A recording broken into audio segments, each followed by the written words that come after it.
No. That's pretty, Did they give a reason? Yeah, I mean, if you guys want to speak to the commission, you can come to one of their meetings when all 9 will be there at once. It's a tough thing to get 9 people to try Yeah. to yeah. come on a Thursday night to this meeting. When's the next meeting? It'll be the second Monday of the month. May 10th. You generally get all 9 people, or? No, No, didn't think so. no, usually it's 6 or 7, Mm-hmm, you know, depending. not too It bad. rotates on the ones that aren't there usually. Okay.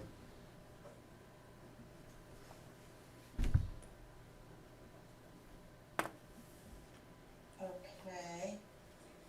Well, one of the things we wanted to talk to you about, Jason, was those articles Yeah, for the bridges and the sidewalks. yeah, Because Jean looked up for us what we have to do to set up a stabilization account for the DPW, so that we could be putting money aside. Hopefully every year we could be putting something into it mhm, to buy your vehicles. It would be a capital. And she said to, we would need approval from the DPW director. mhm, Now, is that you? yeah, Okay. So we need your permission, and it needs to be done at a town meeting. And it's a 2/3 vote to establish the fund. mhm, And it could be, you know, we're looking at the bridges and sidewalks that are open there, yeah, so we could rescind those and transfer them over to that stabilization fund. And you need a 2/3 vote to establish the stabilization fund, and then a majority to put the money from the articles into the stabilization fund. okay, And then to take the money out, you need a 2/3 vote. okay.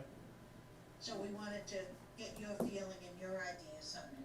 Well, the only thing is, I can take the money out of that tomorrow to spend on whatever I need. I don't have to wait for a town meeting. So I think that might not be beneficial if we need to do emergency bridge repair or something along those lines. Well, our understanding was is the money that's on the budget now was allocated for specific projects, so it would need to be used for specific projects, whereas a stabilization fund would give you a little more flexibility. That was how the idea came about. Yep. It would, but like right now, like the articles that are in there for bridges, Mhm. the bridge money, unless it's specific for a certain bridge, I could use for anything we needed for a bridge repair. Mhm. And I could spend that money tomorrow if one of the bridge decks had a hole in it. I had to call SPS to come in to do a repair and say it was 40,000, I could take the money out of there and just pay them for it. I wouldn't have to wait for A a special town town meeting meeting. or something like that to get it. So I think that might be counterproductive to do something like that for those items. I think it's a great idea to establish the fund, to put stuff in there to do capital purchases. So I think the concern though is the age. Mm-hmm. You know, I mean, we're talking 18, 17 years this money's been sitting there. Yeah, $10,000 18 years ago went a lot further than it goes today. right. I would say, like, how many bridges is the town responsible for? I don't have the exact number in my head, but probably 20-something. Are there many in disrepair? Yes. Oh, it's, Yeah. What about the Chapter 90 funds? Would that cover? Chapter 90 funds we can use for bridge stuff, yep. You definitely can, it has to be approved by the state, and the other problem with that is you can't spend the money until it's approved. So we'd have to go through the whole approval process before you could allocate that money for the project. And you can't, like, I couldn't pay for it and then try to get the money to reimburse, because it doesn't work like that. So I would say, I mean, I think my thought is, if you have projects where you can spend the money, let's spend the money, but it's been on the books for so long. That's what raised one of my concerns when I came onto the committee is, we're looking at, in the bridges here, roughly, $23,000 on the bridge side. Mhm. That is over 15 years old. Yep. Sidewalks is not as old, and from my understanding, there's a study on sidewalks we talked about before. So that money could probably be used Well, down the that road. money's gonna be used for sidewalk projects we have to do already. The one that's being engineered and stuff would be totally separate. Mhm. That money wouldn't be, I mean, a drop in the bucket for what they need for that project. Mhm. Yeah. The only argument against that, what you said as far as waiting to the town meeting, you would be able to spend this money, as you said, right up to the point where they change it. So, Right, you know what I mean? It wouldn't really limit you as, right. up to that point. You wouldn't have to wait till the town meeting. And then that money could be used at will? Is that true? If we No, put it in well, a... I'd have to have a 2/3 vote in order to, a majority vote to use the money at Oh, a town meeting. oh, So oh.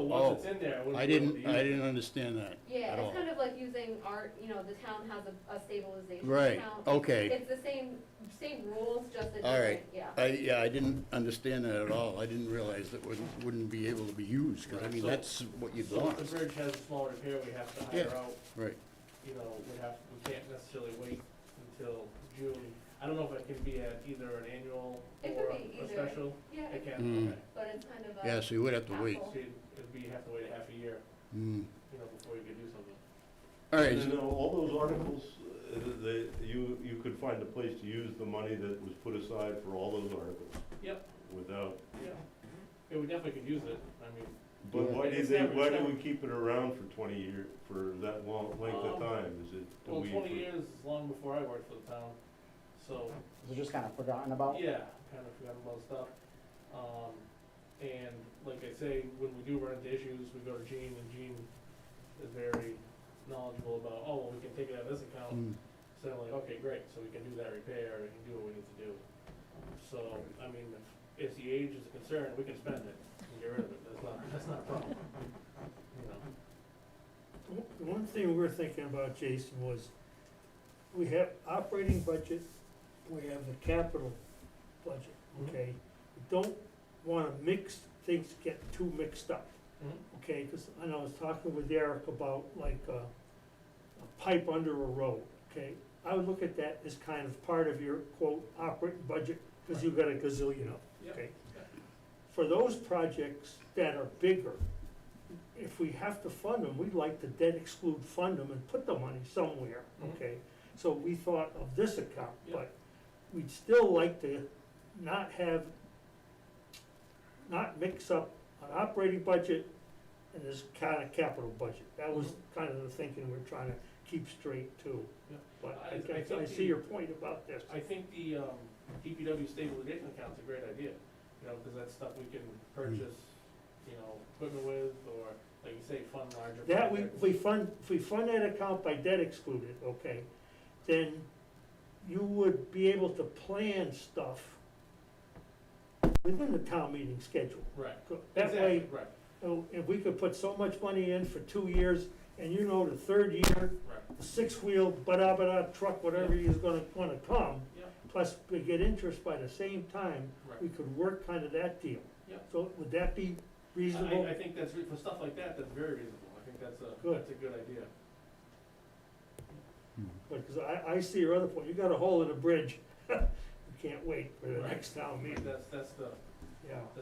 like I say, those accounts are, very old accounts. I would just, me personally, as a resident, I'd like to see the money Right. cleaned up and Used. Yeah. used Yeah. or reallocated. And some of those accounts, I have to check with Gene, some of the accounts, they were accounts that the town actually put money into every year, just like we're talking about the stabilization, and they just kind of stopped putting money in, so there was never enough money to actually do what they were planned Mhm. to be spent on. Yeah, So they started, we'll put, $10,000 in there a year, and 4 years we can do this project. Well, they did it for 2 years, and then, Mhm. went to the wayside. they didn't have money, so that was one of the things that got cut. And, just the money sat there and it just kind of went by the wayside. and Dan's been looking at those things, we just don't wanna see it frozen forever, where Right. either A, it's no use to you, or B, it's not being used somewhere else where it can Right. be used, so Yeah. that's, Yeah. 'Cause it- yeah. Go ahead. No, cause there's also one on the sewer account as well, Mhm. from 2005. The WWTP upgrade, Okay, and that's another sizable amount, close to 15,000. yep. I mean, same thing, if we can look into, I can talk to Gene and see what we can fund out of that. That was one of the things, like you say, that was leftover money from the upgrade to the wastewater treatment plant way back in 2005. And it just never got spent, it was kind of a forgotten about thing. But I mean, we do repairs down there all the time and that costs, upwards of 20,000. So if we know what we can spend it on, we can look into it, and then Clear it out, the next time something comes up, we can spend that money first to Got it. clear it up, cut it out, right. Yeah. So, Do you have some kind of a future plan to do these projects, like, take for instance the sidewalks? Yeah. Do you actually have a comprehensive plan of what you're gonna accomplish each year, or Yeah. you'd hope to anyway? Yeah. I mean, we do. so when is that money gonna be spent on the That money sidewalk? should be spent in the next 2 months. Okay, So good, that's good that- Clean news. it out. That's, Right. that's the plan. Right, That's been our plan for the last few years, but I know. something always goes awry. we haven't got it. So- Well, of course, last year was Right, crazy. but, so hopefully this year, it'll be taken care of. And as far as the bridges go, if the bridges aren't in good condition, is there maybe a couple of them you could fix for, this money that, Yes, there are You know what I small mean? repairs Just- we can do. just Yep, so you can- exactly. yeah, The small repairs we can do to clean up those accounts. Right. It's gonna be beneficial in the long run to those bridges. good, great. So, I mean, if that's a concern, we can definitely, Yeah, I mean, it's kind of one of those things too, it's nice to have it there if you need it, because once it's gone, to get it back is kind of. Oh, yeah. yeah. Inflationary costs, though, I mean, it's worth a True. lot less today than it was originally. Right, right. Sure. Yeah, Jason, what do you have for your capital? Yeah, that's the other thing. For my capital plan, Yeah, what do you want my wants list, or do you want, or You got to have. absolute necessary. the biggest thing, I was talking with the mechanic today, actually, because I was trying to get him to come, but obviously he wasn't feeling well, so it's not gonna happen, so. His biggest concern along the lines is our Volvo loader, the 1998 Volvo loader. It get used all the time. That's actually the one that stays in the salt shed now, because it's the older one of the two. And it's definitely reached its life expectancy. The radiator and stuff, there's no fins left in it, it's just the tubes with the water. I mean, Oh, great. it's pretty rough, like if you saw it, you'd be like, yeah, it's time for the thing to go. So that's his biggest concern, because he's done a good job of keeping it moving and doing what we need to do to keep using it. But once those larger things start to go, I mean, the thing's gonna start costing us a lot of money. Radiator for that's probably 5,000, and then there's a bunch of old hydraulic lines underneath, and they're all dry rotted and stuff just from their age. And once you start messing around with the stuff in the belly of that machine, it's not gonna be one, it's gonna be, 10 of them that need to be replaced when you start taking stuff apart. So, that was his biggest concern. That and, the 1-ton dumps at the highway, we have 2 new ones and we also have 2 old ones. The old ones are 2002s.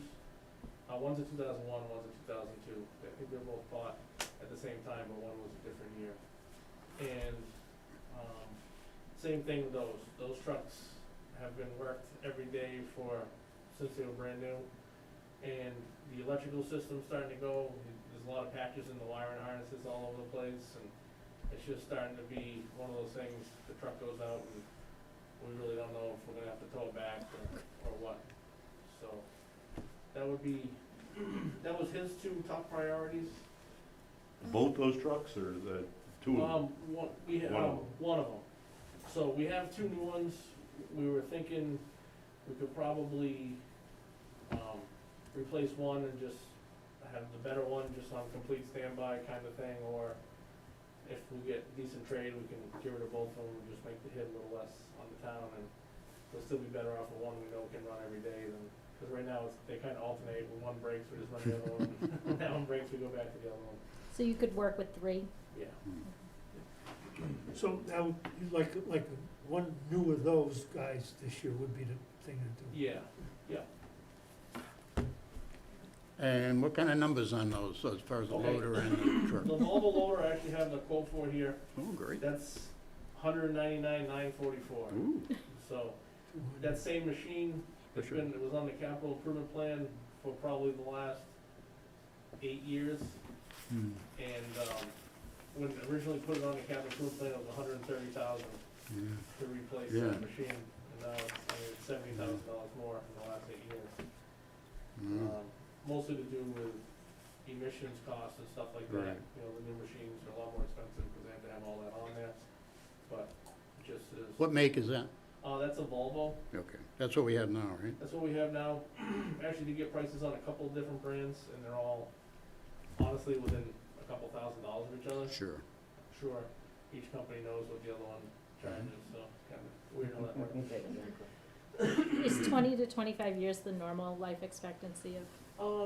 Yeah, something Your like loader. that, I would say.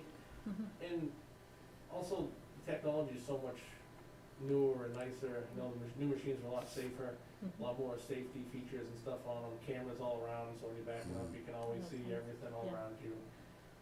There's a lot of benefits to having a newer machine Mm. or something like that, but, How much would you say, like, on average per year goes into maintaining the older equipment? I actually have a list of that, how much we spend on each item, but a lot, pretty much the whole machinery budget, usually at the end of the year, we're struggling what we can put off and not repair till after July. So that budget line, I think, is, I forget now, I don't have the budget in front of me, Oh, I probably but did. it's, It's an actual line item? yeah, it is, yep. It's machinery line item, Okay, yeah, so yeah, 44,000 is the Okay. budget, yeah. yeah. I think it used to be 38, I think, or something, and now we tried to up it to 44, just because everything costs more to repair now and stuff as well, so. And that line item goes to just equipment, That's nothing all else? it is, yep, just to repair the trucks and equipment. And it, with like, something like a new loader, how would that affect your line item there on machinery account? The loaders are pretty good, mostly, you know, it's little things here and there as far as those go, because, you know, they're pretty strong machine. Every once in a while we have to put tires on them, and that's big dollars, you know, that's like 8,000 to put tires on the loaders, so. But usually it's smaller things.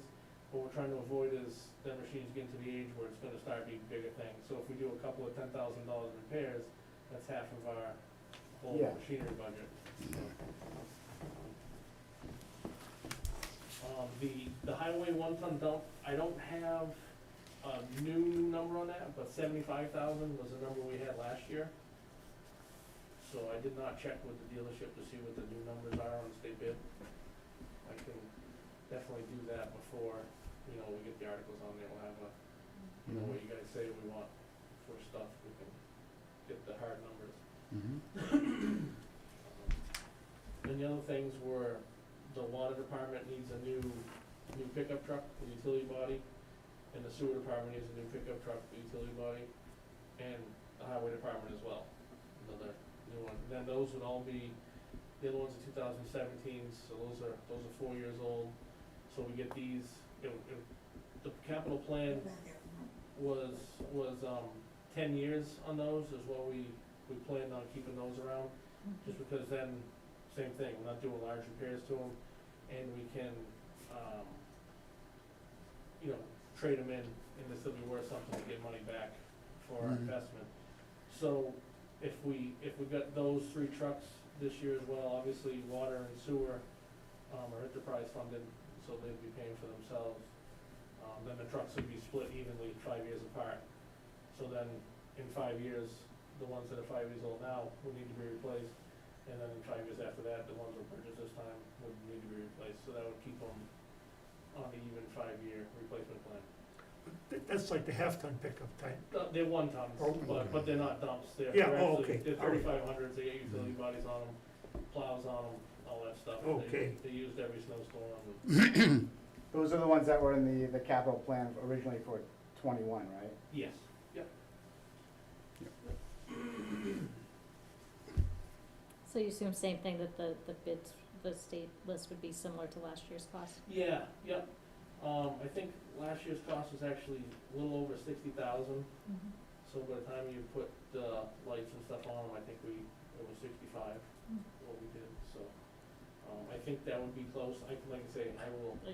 double check on those numbers for you, I just didn't get a chance to call the dealer and see what the new state bid was, cause they have to punch in all our specs, and it's a little bit of a project, but not crazy. So that gets us down to there. The infamous 10-wheeler that we ask for all the time, that's kind of something that would make us a lot more efficient. The payload on the 6-wheelers that we use for dump trucks now is 8 ton, whereas, we get a 10-wheeler that's spec'd correctly, we can go 18, 20 ton every load. So, basically it's 2.5 loads for every trip in comparison to the others. Which saves time, saves trips, saves money. Also, in the wintertime, that truck would have a wing plow on it. So plowing and sanding it would free up another truck to go somewhere else, rather than having a truck in a truck, you could have all the main roads done with the 10-wheeler with the wing. Jessica, I don't know if you sent us this capital plan, so this has that 10-wheel dump on it twice. I think, and it says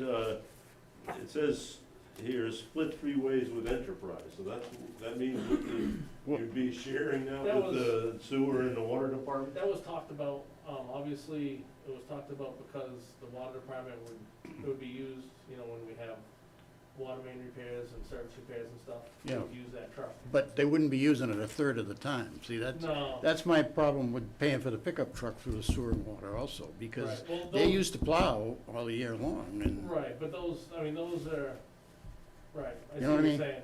yeah, but, But those trucks are used every day by them. Yes. Even when they're plowing, the Oh, I trucks know, still I know. get used to do water rounds, I know. sewer rounds. That's with those 3 pickup trucks. Right. So 2 of those you're saying would be, one would for the water and one for the sewer? And then the third one would be for Would be the highway. DPW, yeah. I can see it a little bit with the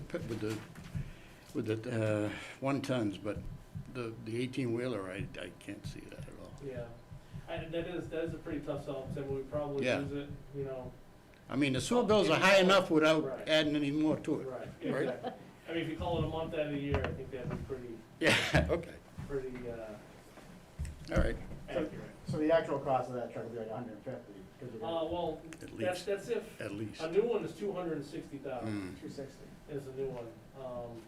We had talked before about getting an older cabin chassis, and if we could find one with the right specs, we could then put all new equipment on it, a new body, new wing, new front plow frame, new plow, all that stuff, and just keep the older truck chassis, so, again, it would have to be the right one, but it's definitely possible to save some money and do that, but that's the other kind of thing, we need to have the money to do Yeah. that, cause when we find one that's for sale, they're not gonna hold it for us for 6 months until we get it done. Okay. Yeah, Right. that's a good idea. You, so that's the 72, the 1972 truck? No, well, No, the 1978, that's one of our mainline sanders, so that would essentially take the place of the 1978. We would still keep the 78, because right now we only have 5 sanders. Mm-hmm.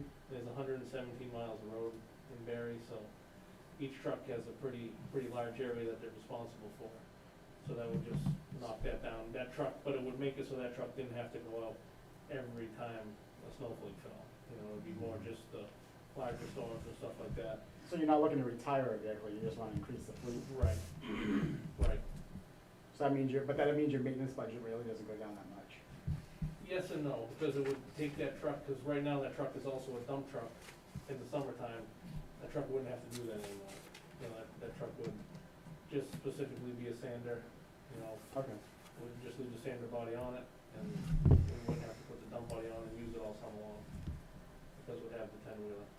I'm guessing technology, like fuel efficiency and emissions is a lot different between 72 and 78 to 2021, Yeah, right? yeah, definitely is, yeah.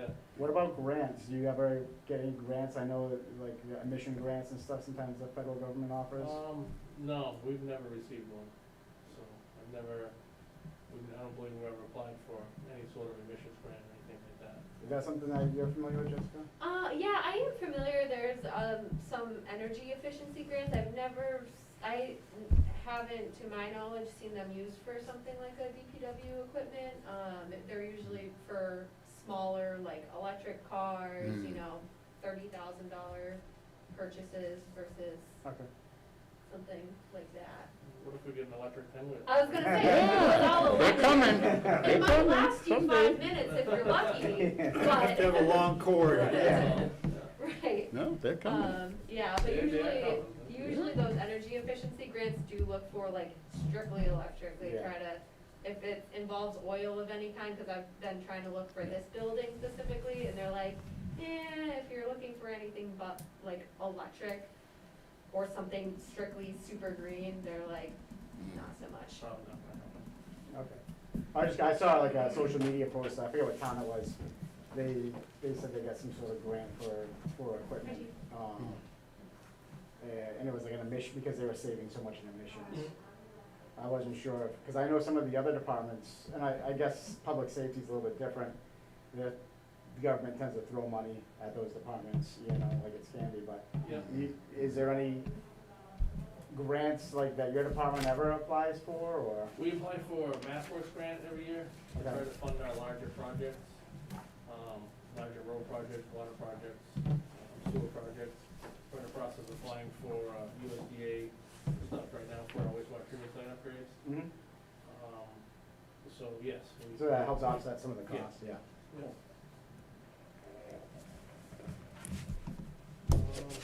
So then after the 10-wheeler, we had the possibility of purchasing another all-season body for another one of the older trucks.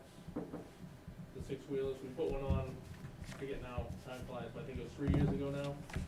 We purchased one and put it on our newest truck, which is a 2002. That body actually has worked out very well. The nice thing with that is we can also use it for a dump truck in the wintertime, besides just a sander, because right now we have to take all the trucks apart, put sander bodies on it. So we have the one truck with an all-season body now. It'd be nice to at least have a second one, and so we can have 2 trucks, all the material, if we have to do something in the winter. So is this list that you're going through, is that on paper somewhere? Yeah. And you have it, you have it, Jess? I've This seems old, or it seems like, you have the list Jason's No, I don't referring think she to on does, paper. no. But most of what he's talking about is on that list. Is on that. Yeah, Yeah. the figures are just a lot. Yeah, the 10-wheel dump shows up 4 times on it. I think that's because it's split. That's why you call it Yeah. infamous? Right, yeah. Infamous. It's been talked about every year since I've worked here, so that's why, Yep. so. So we'll update, this list will be updated. Yes. Yeah, I'll shoot you an email just with all the dollar amounts, Mhm. and I'll get very accurate ones for the trucks that we talked about, Right. and make sure they're 100% up to snuff for this year's pricing. But your top priority was 2 things you mentioned earlier. The main priorities were this Volvo loader Yep. and the 1-ton Yep. dump.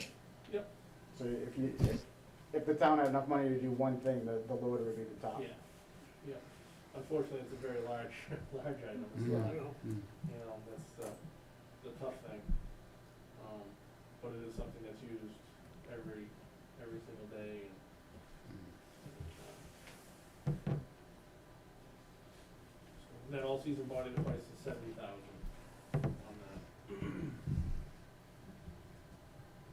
And then another item is our skid steer, is an old K skid steer that's from, I think that's an '84. And, the replacement for that's $100,000, but that's one of those things, would be nice to have, but not I don't think the skid steer is on the cap. should be. It used to be.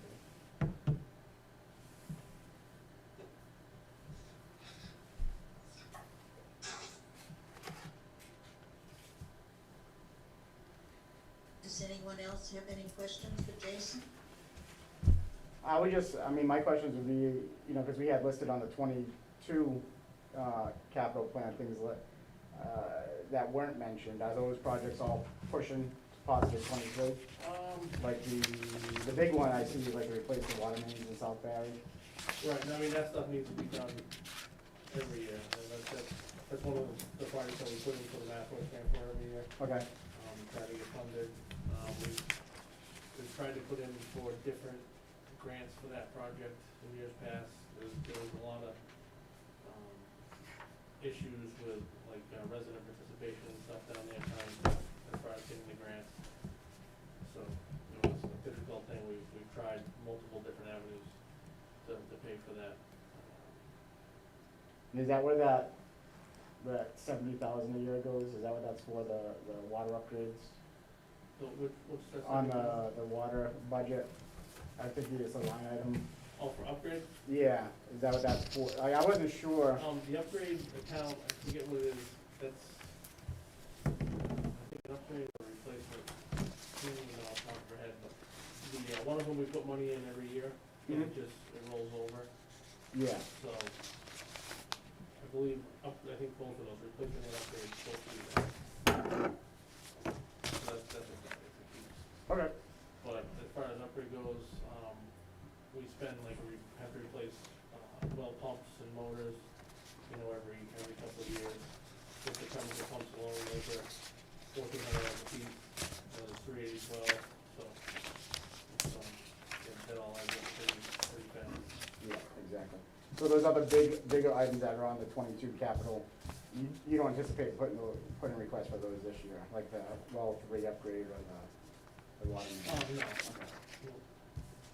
That's kind of one of those things, it just needed a place in there, and, we need to do it, but it's not something that needs to be done, Okay. today. Cool. I had a question for the commission, which failed to appear, so maybe you can answer for him. Yeah. The minutes of the meetings, Yeah. what in the world is going on there? Oh, they're all there, we have them all. Well, they're not posted. No? No. I can double check on that, but they're all available. If you put a request in, we can get them to you. Yeah, but they don't get downstairs to the clerk? Yeah, we give them to Ellen, I think, like every couple months. Really? We don't necessarily do it every month, but every couple months we give them to Ellen, Really? Because, on her website or our website, it doesn't show anything. I can double check on that for you. Yeah, please. Yeah, there's no problem. Otherwise, we have to go down to the meeting, I guess, to see what happens. Right. And being the largest, besides the school, the largest budget in the town Yep. is, under your Yep. control. Then in conjunction with that, are these, like the roads projects, bridge repairs, neighborhoods that need, water and sewer line upgrade, are those projects in some sort of printed form somewhere as well, or? As far as the water upgrades for the 5 phases of Barre, Yep. yes, they're 100% engineered, ready to go. So if someone wanted to see like what streets were going to be done, or, where things were going to be done hopefully over time as money becomes available and just gets funneled. Yeah, I'm not sure, I mean, we have all the plans, I'm not sure what we're supposed to give out and not give out as far as plans go for stuff like that. But, Well, no, I don't wanna see the plans because then it's probably a security problem more than anything else. You wouldn't want somebody to have, but again, like. but the roads and stuff, Yeah, yes. so like, that's- what the chapter 90 money, what you're hoping to do this year, what Yeah. you're hoping to do next year, those are all. That's all discussed at the selectmen's meetings too. Select- So, everything, all chapter 90 goes through the 3 selectmen, Mhm. that's not the DPW commission. Right. So, Great. the DPW commission makes a recommendation to the selectmen, Mhm. and then the selectmen decide what gets done and what doesn't get done. Like, we just did this at the last meeting where the commission recommended for chapter 90 expenditure, and then there were 2, roads, Brogan and Old Colebrook? Oh, so, Yep. Mm. So those 2 roads and the chapter 90 expenditures were just approved by the selectmen at the last Yeah, meeting. I watched that. I watched that meeting. I was there. Is I that have why nothing else to do on Monday night? I was gonna say. is that why the trees got cut down on Old Colebrook? Yeah, Oh, fun. All of a sudden they were gone. I'm like, oh, neat. yeah. Yeah, we have the tree truck, so Yeah. Try to get rid of the dead stuff while we have it, Yeah, especially on the road we're not doing work on, so that doesn't yeah, you don't want, become more of a hazard later on. absolutely. Oh, interesting. Just the paved section though, not the dirt section. That's where the trees are going. Tear it down. But are you gonna go all the way to the swamp? Yeah.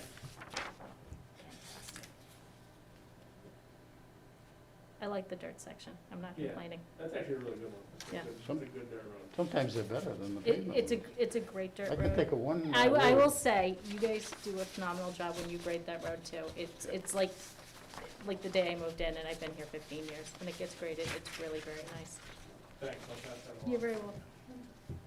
I did stop and tell them the last time I saw them, I literally got out, the third time they had to stop for me, I literally got out of the car and I went over to the guy in the loader.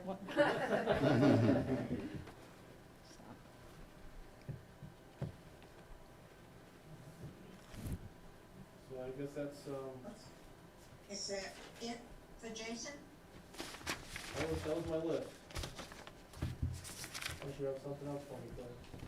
So we'll get the kind of updated list, but the two important ones, good, Yeah. that's great. Shoot. Yeah, I'll get those dollar amounts for the smaller pickups and stuff. I'll get the Good. exact amount for you guys, so you have the real number. Good. They say those should be really close. But just wanna make sure that, How well used are they, like, how many miles a year on average? Like, you said there's 17s, right? yeah, 17s, so, two of them have like 60,000 on them, and one of them has less. So the wastewater treatment plant one has less. They only go to 5 pump stations, and they don't necessarily, all the calls out in the system is mostly, the highway and the water. So they do have some life left on them. Oh, yeah, yeah, I mean, another 5 years won't be, but it'd still be worth something, you know, so instead of having to spend 65,000, if we get 25,000 trade for the truck, you know, we'll only be spending, 40. Yeah, I think if we knew like, if we could sell it for, like you said, 25, 30,000, so then the expense is only 20, because on paper, we show the expenses being the Right. actual sell price. And that's the other thing too, these trucks that we're talking about purchasing, there will be trades on those as well. I don't think they'd be very large ones, so, and that's something we could try to figure out as far as factoring in, but also I'm not sure if it's a hassle if the money's just there and whatever we get for trade is, when Gene closes out the purchase, then it's, just goes back into the fund, I believe, so. Kind of nice to have it there just in case, when the truck burns to a crisp or something.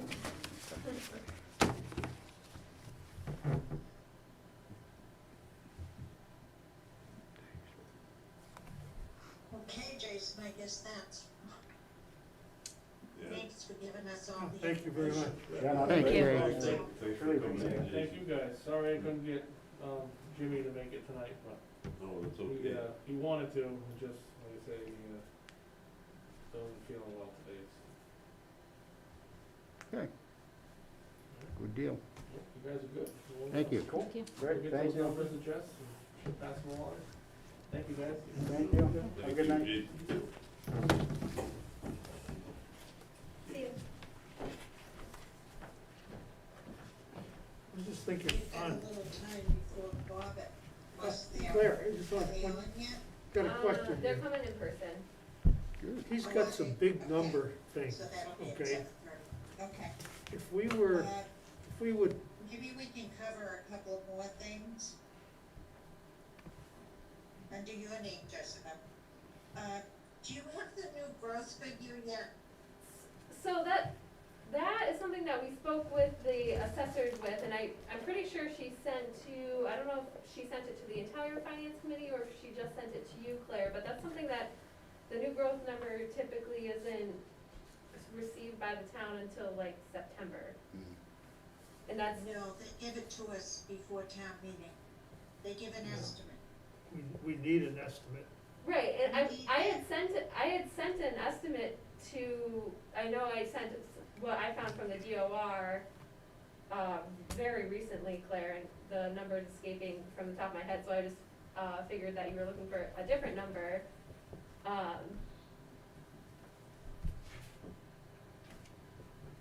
Because from what she's, wrote in the email that she sent, explaining everything, it seemed like building was really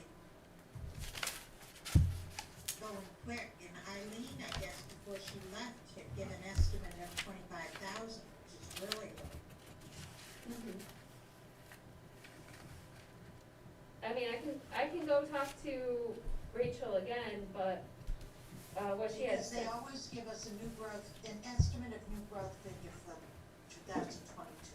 Let me see if I can find what I pulled up from the DOR.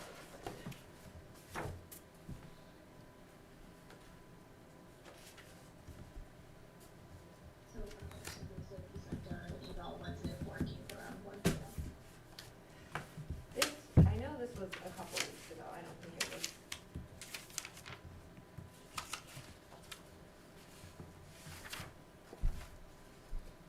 Because we need that to put into our calculations.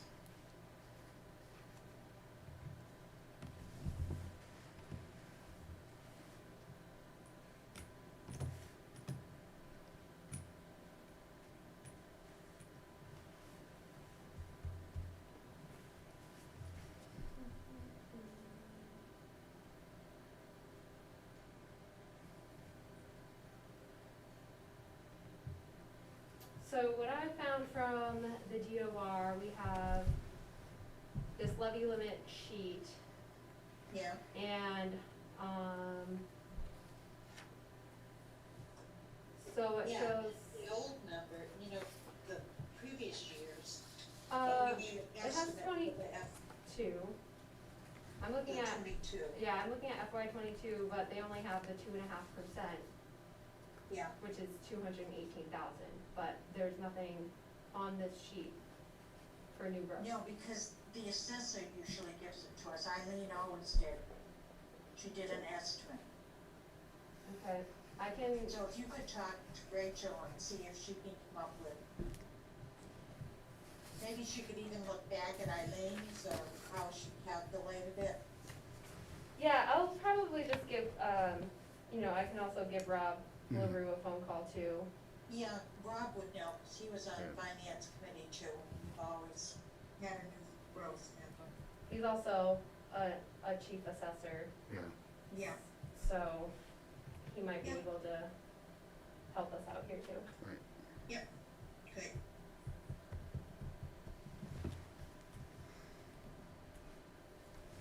And then,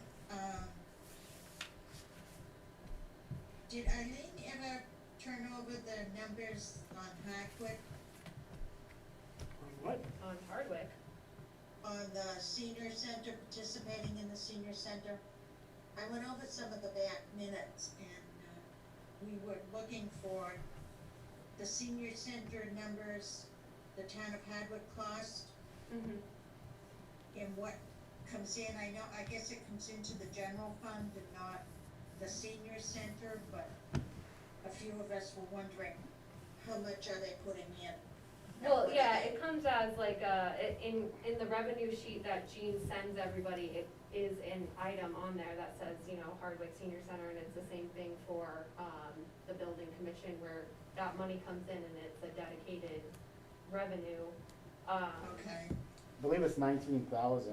Yeah, so it's That's what it's actually, been in the past. it's determined on the number of unique card swipes that the town, seniors provide. So I guess when they come into the senior center, they have to do some sort of login process, and yeah, it registers within the system as a unique swipe, so if there's a resident from Hardwick that goes every single day, they're not counted every single time, they're only counted once throughout the year, and so that's Yeah. how the assessment is calculated, is based off of the the percentage of people, unique swipes per town, and it's usually about a 70-30, 75-25 split between the two towns. And I just got those numbers this week. I haven't broken down the actual dollar figure of the assessment, but it was 75-25, even, despite, and I was really worried because last year was a pandemic. But Yeah. it's still factored out to be a 75-25. So the 19,000 probably is gonna be Yeah. reasonable. Yeah, That's good. I think that's reasonable.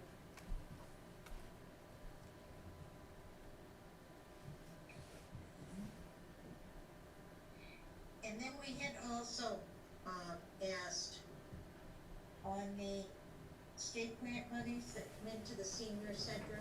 Yep. They used to break it out so we knew what you were using that 9,000 for, what accounts they were using or they were spending. Okay. So I wondered if Eileen could maybe give it to us. They used to break it out like that before. Okay. So if you could get some numbers on that. Yeah, all I got for numbers was just the general number of what the town of Hardwick provides and what the town of Barre gets. Yeah. And then that state grant money, it's around 9,000, isn't it? Or has it gone up? For Barre or Hardwick, or both? Barry. I- Well, do I we wanna get say- both of those? Do Yes. we get money from Hardwick for the state grant? Yes, yeah, so part of the agreement is that Hardwick's, allocation comes to Barre. Okay. Yeah. If you I could wanna get say those that numbers. Barre's is around 11,000. Okay.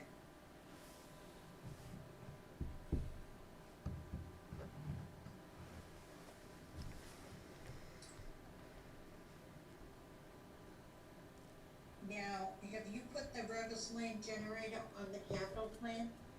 Yes, and I think the superintendent is here, so I'm gonna go let her in, but I think that's a Okay. perfect segue into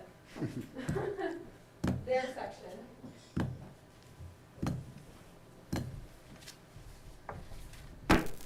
So, I don't think we'll ever see a report from the DPW like we do from the fire department, and even the library.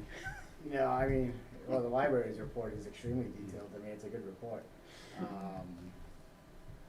I mean, as far as this is what we've hoped to accomplish this year, which we didn't accomplish, this is what we're gonna do next year, you know, things Yeah. like that, is just, Forecasting, that would really be nice. Too much, You know. too cloudy down that section of town. Yeah, and the minutes, they had the minutes, I get, that's interesting, I gotta check on You that. wouldn't wanna take a bet on that one, would you? I'm surprised that they have 9 people on that commission, huh? They have 9 people. Yeah, It's Yeah, three, and yeah. three. 3 water, 3 sewer, 3 Yeah. Oh, okay. DPW. Yeah.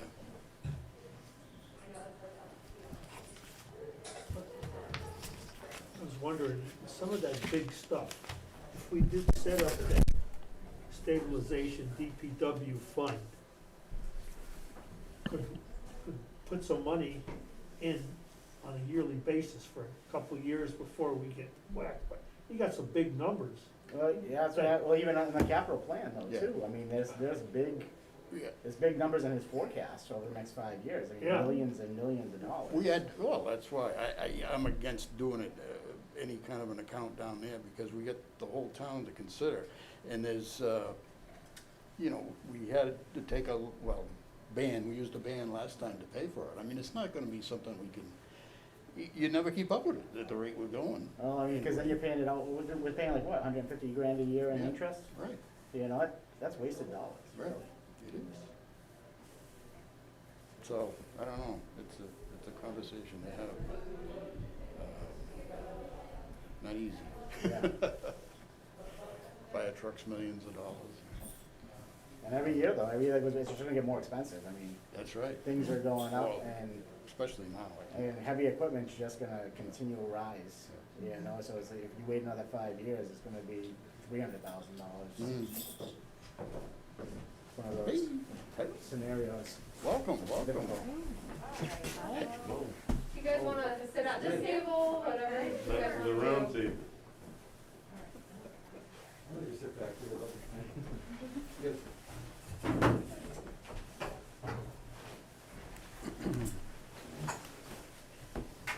And we have 2 members, on our Zoom.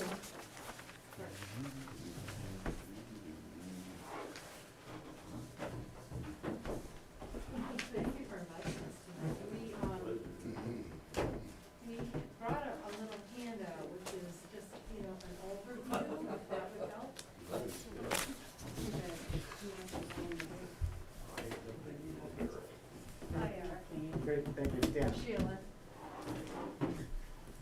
How you doing? how are you? Thank you. Thank you.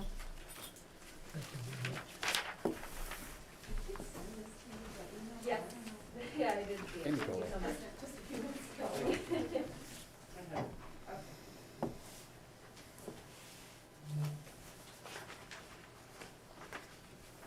So for those of you who don't know me, I'm Sheila Leader, I'm the superintendent. This is Cheryl Duval, who is our Director of Administrative Services. She is the numbers person behind our budget, so I'm gonna talk about the general philosophy and the things that we're trying to accomplish with our budget.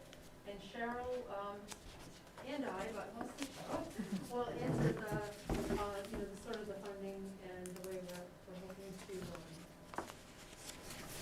to fund some of the aspects of the budget. So, I'll just go through these pages and please stop me at any time if you have questions or,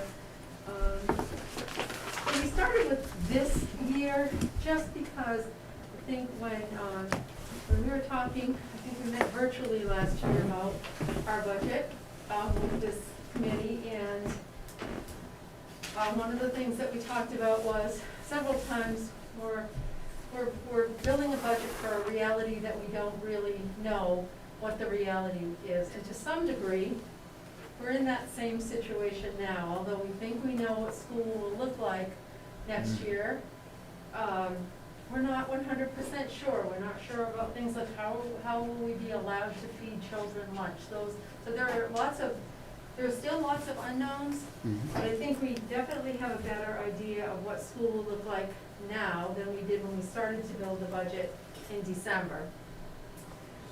But what we did this year, the things that we had to spend money on that we didn't know about when we built our budget for this fiscal year were the things that you see some of the things that you see on the first slide. We had to add some positions to the district that we didn't expect, and then we had to also shift some people into roles that they weren't really hired for. They were qualified for those roles, but they weren't really hired for those roles. So for example, in order to provide all of the remote learning options for students, sorry. Sorry, no, I felt my back toward you there. You were burning? This might be better. We had to ask some people who were instructional coaches and intervention specialists to become remote classroom teachers. So we went without those positions for the entire school year because we needed more people to work with students in that remote learning mode. We also had to hire some certified nursing assistants to help us with the required medical waiting rooms that we had to have in our schools. So if a student or staff member had symptoms of COVID-19, we had to isolate them and we had to supervise them until their parents could come and pick them up and get them to medical testing. We also had to hire some additional custodians and buy a lot more, as I'm sure the town did as well, had to buy a lot more cleaning and disinfecting products of different types, and increase the frequency of all of those processes, and that required additional personnel. We were able to use, and Cheryl can give you the numbers on this, but we were able to use a lot of grant money, some of the federal stimulus money, to pay for those additional staff positions, which we were fortunate to have. We also purchased a lot of technology, and some of that was with the help of our member towns sharing their CARES funds with us, and we are so thankful for that opportunity, and the fact that the communities were able to do that for us. We bought a lot of PPE. We also got a lot of PPE donated from the state. We bought a lot of health and safety supplies and equipment, and we also had some 53 air cleaners donated by the Department of Education. So we've been able to access some of that equipment and some of those supplies through donations and grant-type programs. And we had to buy some furniture in order to, some of the furniture that we had didn't allow us to put as many students as we could, because the furniture was big and the space was small. So in some cases, to get more students in that place, we had to get a little bit smaller furniture, and we did a lot of rearranging of furniture to make that happen. So that's just an overview of sort of things that we didn't expect, and there were many, many more things that we didn't expect, but in general, I think that gives the idea that, we think that most of those things we won't have to do to the degree that we are doing them now, next year. So we don't think we'll have to do as much cleaning and disinfecting. So we think we probably won't need those additional staff members for the cleaning and disinfecting. We don't think we'll need the certified nursing assistants that we hired for the medical waiting rooms. We think that we'll have probably a different process. We won't have as many COVID-19 cases, hopefully. Not that we had a lot, but we certainly had some. But what we do anticipate about this school year is that the needs of the students will be great. So we think school will look a lot like it looked pre-pandemic. Kids will be in classrooms, they'll be closer together than 6 feet, they'll be working directly with their teachers. We probably won't be offering remote learning at all. But the needs of the students will be much greater in areas that, especially the areas of social, emotional learning, behavioral challenges, the learning gaps that we'll see in our students will be greater. Will you be adding any personnel for that, to take Yes. care of that? Oh, you will? Yes, Good. we are. That's what we're proposing. So the new budget, the new positions, as you can see on Okay. at the bottom of the second page here, the new positions will address these 5 areas.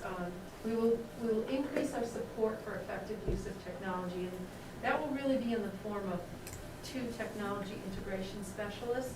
We've never had technology integration specialists in our district, and what those are really they're really coaches for the teachers, to help them to use the technology effectively. We have learned so much in such a short amount of time about how to use technology effectively with students, but we want to keep learning to make sure that those valuable tools that we put into the hands of teachers and students Right. are Use used them. to get better student outcomes. And those technology integration specialists will help us to do that. It will help our teachers to become more proficient, and will help our students to become more proficient with that technology. The academic support, the second bullet at the bottom of the slide, the second page, increased need for academic support in the middle school. We have a good structure with staff at the elementary level for what we call academic support. We call it academic intervention, which means that students who have gaps in their learning have staff members, tutors and intervention specialists, and our classroom teachers to work with them and give them targeted instruction in areas of identified need and help them catch up to their classmates. We've never been able to establish a program like that at the middle school. We have proposed it in our budget for several years, and we haven't been able to do it, but we feel very strongly that this year more than ever, it's essential for us to establish that program. So we'll be adding some staffing in that area as well that will mirror the type of staffing that we use at the elementary school. So an intervention specialist or a literacy specialist, and then some tutors that we already have that we had to hire for remote learning. We're going to use those folks in the classrooms in the middle school. The third bullet is about the increased need for social, emotional, and behavioral support, and this is where I think the most of the new positions will be addressing. We have, we will be proposing an additional social worker. Right now we have 1 social worker in the district who is primarily has been working at the middle high school. When we have a very significant need at the elementary school, she tries to help out. But she has been unable to, for years, she has been unable to truly meet the need that we have in the district. And we know that families need support. We have many, many families who are really struggling, and that position is a position that works with students, but also with the families of those children, to help them access resources in the community, to get the help that the family needs, to help the child be more ready to learn, because some of the challenges that the family is facing. How many families would you say, as a guess, you need to work with, a percentage-wise? Honestly, 20% or 10%? I would say it's probably, Even- probably 20, at least 20%. Okay. And, you know, the needs are, you know, very great for some families. Yes, and just a little bit. And small for other families, but, you know, with the joblessness, with the economic challenges, I mean, we have, Cheryl can probably quote the number off the top of her head of the families that we have, or the meals that we have, provided to families. Hundreds of thousands. Hundreds of thousands. Yeah. Hundreds of thousands of meals that we provide to families And we in only have all one, our communities. right now, we only have one person to cover, One social worker, you know, one social worker, yes. and we know what happens there. So, Cover. Retiring soon. she is retiring soon as well. She's amazing, she really is, but oftentimes, what will happen is, you know, we have to triage, right? This family needs Yeah. help more than that family. Exactly. And so you always feel as though you're not truly meeting the needs of all families, because we have to make decisions about which families we can help and which families don't get maybe as much help, or the expertise of someone like a social worker. Certainly, Right. if the social worker isn't available, the principal and the teachers and others are working with the family. But to have someone with the best expertise to support the family is what we really need and what the families need. So we'll also be adding a position that's called a BCBA, a Board Certified Behavior Analyst. Right now, we have, again, one Board Certified Behavior Analyst in the district. And we will also be adding 2 Board Certified Assistant Behavior Analysts. And those folks will work directly with, they work with families, with parents, but mostly they work with staff and students. For students who are having difficulty adjusting to school, they will be helping the teachers develop what we call behavior plans for those students, and they're really plans that help the student to learn the skills that they need to focus in class and to access the curriculum. And so what they do is they, you know, typically the situation would be they would go into a classroom, they'd observe the child for a while, they'd talk with the child, they'd talk with the family, and then they'd develop a plan that would be implemented by the teacher in the classroom, and they would collect data on how much more focused the child is over time. It's a very slow process sometimes, and there's progress, and then there's you know, maybe some decline in you know, so it's a challenging, but again, the Board Certified Behavior Analyst that we currently have is just not able to meet all the needs. And we do anticipate there will be a much greater need. You know, students who've been home some of them haven't been in such a structured environment. When you come to school, it's a very structured environment. There are very specific rules, and generally students work hard to follow them. But when you're learning from home, sometimes, you know, those things don't become habits anymore, and so we have to help those students to get into the habit of the way we interact in school. The last 2 bullets there are about our strategic plan. So what I tried to do is I tried to link, we always try to, when we build our budget, we always try to build our budget with the goals that we have in mind. And so we have a strategic plan, and our objectives are Quabbin Pride, which is helping to build the communication plan, community involvement in our schools, connection with parents and family members, and our second objective is academic growth, and you can see that what I've talked about so far is about academic and social emotional growth. And in order to begin to work a little bit more directly on strategic plan objective 1, we're proposing the addition of a halftime communication specialist for our district. And that is something that isn't really a budget item, because we're going to use school choice, some school choice funds to support that position.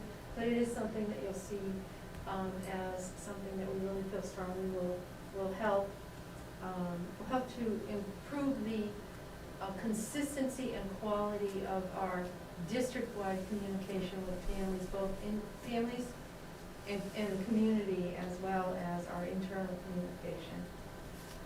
And strategic plan objective 4 is also, again, related to commitment to the community in terms of the addition of that communication specialist, but also part of strategic plan objective 4 is making sure that we're using our resources effectively and efficiently, because we know that much of our resources, our financial resources, come from our communities, and we know that the communities have a lot of needs too, and we know that folks like you have to balance the needs of the schools and the needs of the community. And we want our communities to be strong, because it only strengthens our students and our families. And so one of the things that we did along this lines as we started to build this budget is we realized that we're always looking at our staffing levels and making sure we have more teachers than we need or more staff than we need. And we looked at our 6th grade students, and I don't know if you know, but during the pandemic, we moved our 6th grade to the middle school to free up more space in the elementary schools to spread the rest of the students out. And when we looked at what would we do with the students in 6th grade next year, we realized that if we left the 6th grade at the middle school, we would need fewer teachers to teach them than if we put them back in the elementary school. At least 2 teachers and maybe 3 teachers. And so that we felt was a good decision to make, because it will allow us to use what we would have had to hire 3 new teachers. We wouldn't have been able to afford some of these other things that we know we really need to meet the students' needs. And so that's sort of one of the things that we did to address that commitment to community objective that we have. Have you found that the parents are acceptable to that, Yes, the 6th graders, no well, problem, I think that parents, in general? in general, absolutely. We've really had, when we met with parents initially about this, there were certainly people who were like, oh, Sure. I'm wondering how this is going to go. We've really had no parent complaints at all. Excellent. It's funny because we're just working with the 6th graders now and saying, how do you want to end your year? Because the elementary principals said, we think we should bring all of those 6th graders back and let them say goodbye to their elementary schools. And so we did a little survey with the 6th grade students and said, what do you think? They laugh. They're like, no, we're okay with that. Like, we want to, Sure. this is our home now. Sure. So they've acclimated very, very well. And Good. teachers have worked so hard to make sure that they had a great transition, and it's worked well. So what we will do long-term is we'll use next year to study whether or not it makes sense to leave 6th grade in the middle school long-term. So this is not a permanent decision yet, but we will make a permanent decision by this time next year. And we'll get more input, we'll have more time to work with the families, the students, and the educators. Do most districts have, I know when I went back, like 6th grade was part of the middle school. Many do. Yeah. Many do. I've worked in a district where our middle school was 5th grade. So there are definitely advantages to it, and there are probably some disadvantages to it as well. One of the advantages, I think, is that 6th graders are now actually participating in some of our interscholastic athletics, that they're not able to do that when they're at their elementary schools. So, you know, again, it's, I think if we do it well, which we intend to do, I think it will be something that will be, So do the sixth graders get transported with the high school kids as well? That'd be the disadvantage, I guess. I think that there was some worry about that. I think that was probably the biggest worry that parents had. What about the buses? A lot of our middle and high school, you know, a lot of our high school students, 11th and 12th graders drive. Right. So there aren't a ton of older students on the buses. There certainly are some, but our buses are well supervised, students behave very well. I think the social distancing that we had on the buses this year, where students were one student to a seat for most of the year, also helps with that. You know, there wasn't a lot of student interaction. The masks that students were wearing, interestingly enough, cut down on some interaction. Even in the classroom, teachers are having difficulty, especially at the high school level, getting kids to talk. It's just a different, you know, socially it's just very different. So, but we will definitely monitor that. We didn't have any bus issues at all this year. Those sixth graders being on the buses will be over. So I'll just quickly, on the next several slides, it's really additional information, additional detail about what I've already said, so I won't spend a lot of time. This talks about the 2 additional technology integration specialists. The social, emotional, behavioral, and academic needs are on the next slide. I mentioned most of those positions. One of the things that we are also going to do this year is add a preschool at each elementary school. This has been something that we have wanted to do forever, and we just feel it's such an important educational decision for our district.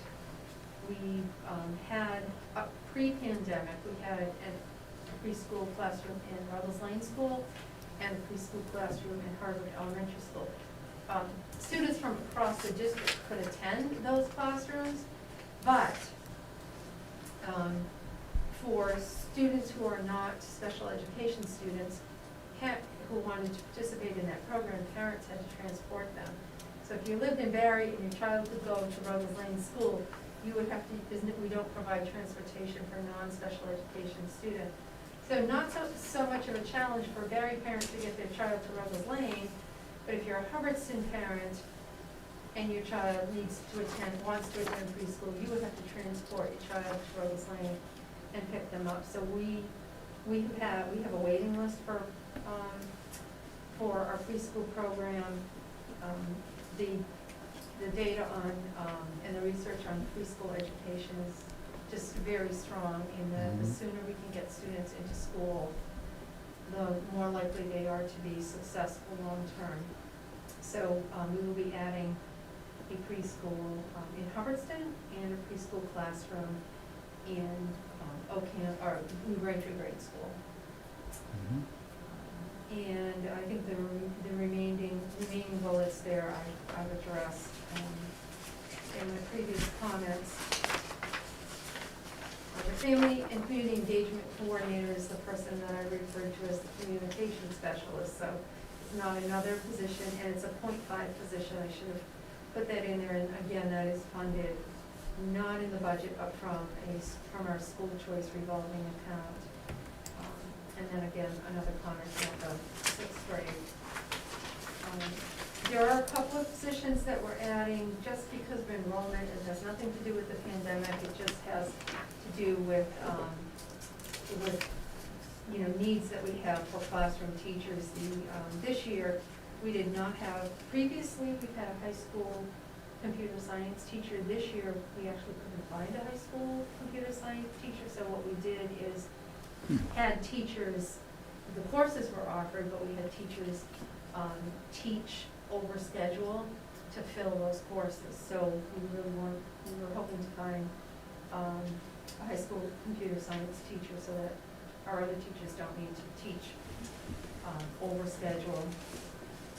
And we have some additional needs in the area of high school humanities, both in the social studies department and the English department, so we're hoping to find someone with dual certification that can teach some English and some social studies courses at the high school. And we have some enrollment increases, across the elementary schools, not tremendous, but enough so it tips the enrollment over the edge a little bit, and that classroom teacher will be in OCAM. We're close on numbers in grade 1 and 5, so we're not sure where the teacher will end up. It'll depend on where the enrollment. One of the things we're doing, that we have to assume right now is that all of the students who are learning remotely, and many of the students who are learning as homeschool students, will be returning to our classrooms.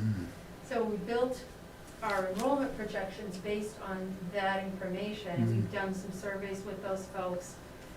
And we're assuming that the vast majority of them will be back.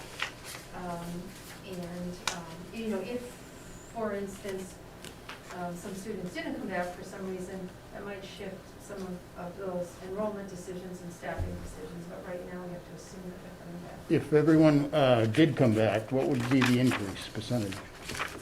Right now, we have about 12% of our students learning 100% remotely. Yeah. The homeschool students, I can't give you a percentage of the. No, I meant year for year, I'm sorry. Compared to last year, what will be the increase next, or compared to this year, what will be the increase for next year? Of the number of students? Total, yeah. Well, enrollment is enrollment, Ryan. Not just because they're remote, they're not in our enrollment numbers. They're in our enrollment numbers if they're remote. Okay. So those all count. So What's the trend? Yeah, so what's the difference? That's all I'm trying to Well, get what at. we did have this year is we saw 83 new families, new students go to homeschooling. They're not in our number. Oh, I So see. that's the big difference, is we're hoping those 83 will come back. Oh, yeah, so that's kind of up in the air. We had a very small increase in enrollment this year. Well, that's what I thought. That was the forecast. It was Well, we've going been to go going down down. steadily Going since down, right. 2005. Right. Okay, we've been going down steadily. This is the first year we saw a smaller. Got it. Overall. Fine, thank you. So that uptick doesn't take into consideration those 83, right? No, because those are new to homeschooling this particular year. So even if like even if 41 come back, that's gonna bring it up even higher. Yeah, but when you bring it up and you're in 6 different schools in 6 different towns in Doesn't make 12 much different grades, 13 different grades, it's not like they're all coming to Barre grade 5 and we need a new teacher. Yeah. Yeah, and we've included those numbers in our projections of where we think the numbers of students will be in classrooms. Mhm. So we should be fine with those homeschool students, with the new homeschool, we call them the new homeschool students, coming back. There are certainly some students from every community that are homeschooled and have been homeschooled for very long periods of time, and that's an educational decision that those families make, and they're not likely to come back. But our survey results indicate that the vast majority of the new homeschool students will return to us. Those are within district, you think? Yes. Really? So they were going to private school or something, or homeschool? They were homeschooled. Homeschooled. They were, Okay. yeah, they were absolutely just learning at home with their own curriculum. Yeah, not the remote. Not I have a learning couple remotely, friends that yes. have That's their correct. kids. Mhm. And I think they're probably sending their kids to school next year. I don't wanna speak for them, but I'm pretty sure For some of them, the hybrid schedule that we had at the middle high school was challenging, having students home one day and in school the next. I mean, there were various reasons that people chose for that, but I agree, I think they are mostly planning to come back. And our last slide really, we wanted to highlight a couple of things. One of our goals here are we're going to have some additional federal stimulus money, as I'm sure you are aware. And we are, and this is, Willie Sherrill's wonderful planning and our collaboration on how do we use our federal stimulus money that we're going to have access to for FY '22, FY '23, and FY '24 to ensure that whatever we do, we are, we're building the capacity of the district to sustain our work without, facing a financial cliff at the end of that Yeah. additional funding. And those, you know, this, it's a finite amount of money, it's a finite amount of time, and we don't wanna set the districts or the communities up for this huge financial cliff at the end of that, and so. Thank you for that. Well, I mean, it only makes sense. Of course. We wanna make sure that we're providing what students need, but we also wanna make sure that we can continue that work, because it's important work, and it won't end necessarily. Some of it we may be able to survive without by the time or at the end of this 3-year cycle. But and I think Cheryl can kind of speak to, in general, how we'll use those funds and, you know, what we're going to, help to keep the assessments lower. So Dr. Muir said in the beginning of her talk that we got a lot of federal stimulus money, just as the cities and towns got a lot of stimulus money. It seemed like the feds were just throwing money at us with a very short window to use it, but very specific uses as well. There've also been some grants that span multiple years and actually go back to a previous fiscal year. That's something we've never seen before. To get federal money in the middle of the summer and say it can go back to March when the pandemic started. That threw my accounting brain in a whirlwind, because I already filed all of my reports with the state, and here I am doing this. But what it allowed us to do was to provide the students that were going to go to remote learning with those laptops and Chromebooks, and with the town's input of their CARES Act money as well. We were able to do that and get the hands of the computers to the kids right away. So that's what we did with our first grant. Then we had a very big $400,000 grant to reopen schools. Unlike a lot of districts in our area, some of those are still using that grant, because that grant goes out to the end of fiscal 22, I'm sorry. Ours is gone, because we opened school day one. So we used that money to hire those positions that Dr. Muir were talking about, the CNAs, the custodians, all the PPE,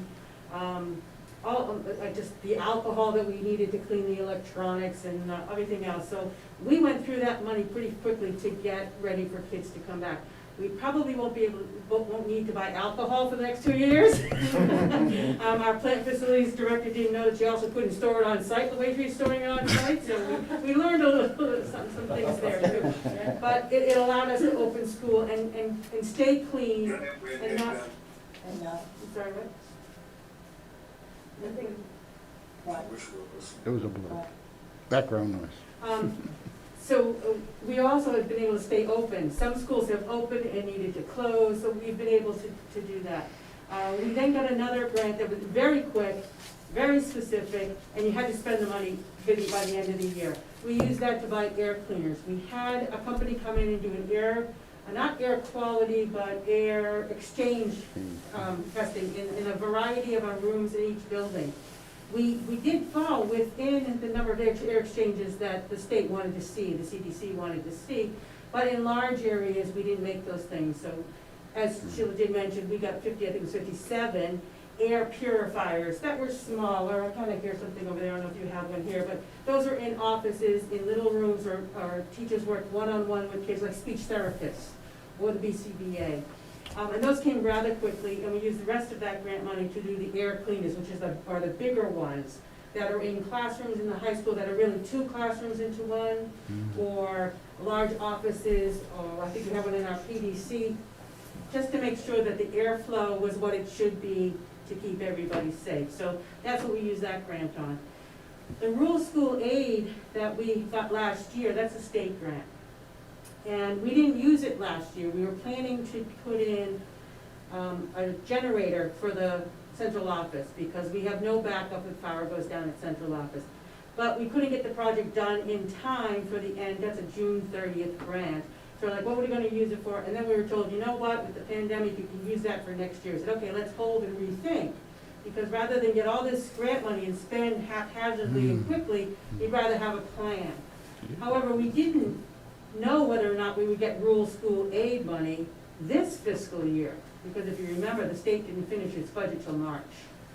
In March, we finally got told by the state how much that rural school aid money would be, and we have to spend it by June 30th. Again, we're like, God, now what project are we gonna do? Because most projects of that size need to go out to bid. But we got it done, and we're taking 2 of the major projects that have to happen at the middle high school this year, which is the cooling tower that runs our entire building, and the fire panel, which run all of the electronics, all of the fire panel, the fire alarms, the motion detectors, all those types of things. That's been Friday. We've tried to do that for a couple of years, but haven't had the money.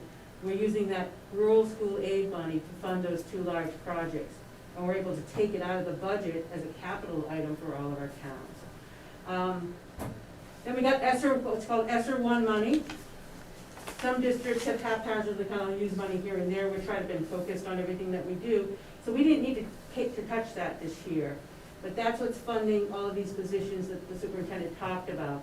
Because the use of that money is to get kids back to learning and to support them emotionally and socially. So the BCBAs, the BCABAs, the reading specialists and the intervention programs you talked about, taking those 3 tutors that we hired under the other grant as remote tutors into the intervention program at the middle school, so they go from one grade to another in the next fiscal year. So all of that is going to be coming out of our ESSER 2 money, so that we didn't have to increase the budget for that. And our hope is that we can get this budget, it's at a 1.7% increase over the current year. That's where our budget stands right now. We're hoping that we can get the level of support from our towns for that 1.7% increase in budget using those federal funds, as well as the $427,000 that we have used for the last several years of E&D, our savings account, helping to reduce those assessments. We're still going to use that level of funding from our reserves. And then that way we won't touch our ESSER 3 money, which is a grant that will go all the way out to September 24. Well, how much do we have in the E&D?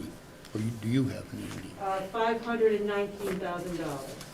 Oh, okay, so you're using a good portion of it. 427. Okay, thank you. I never wanted to get much, I never wanted to get down to that little bit, but we're gonna. Yeah. And I did, if you attended any of the early meetings of school committee, I did say, I don't wanna go there this year, but we didn't know the level of federal support we would be getting for our budget, so I feel comfortable in using that.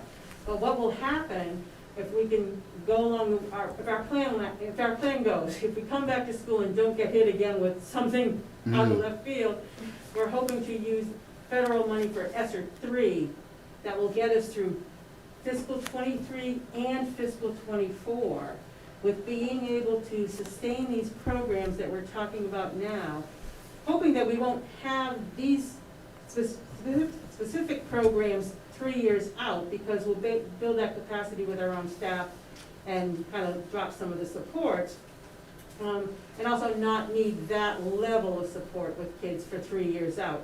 So that money can be shifted to other uses that we need, and not see our budget go up and the assessments go up at the same time. While we're doing all of this, we're gonna keep a close eye on our E&D and our revolving accounts to help us go even further out to fiscal 25. So we really think that we have a plan that'll get us to fiscal 25 with a budget that will be sustainable for our towns to meet. So these ESSER funds are all set up and ready to go? I mean, they're... You can actually access They're in them granite? now. You Yes, can they are. actually access them now, but we chose not to. Okay. Some districts did put in their grant,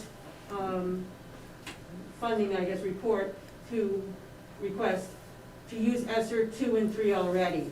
We did not do that. So there's another window opening to put in your grant in July for ESSER 2. That's when we'll do that, so that we can access that money next fiscal year, and we will wait to do ESSER 3 until the following year. Perfect.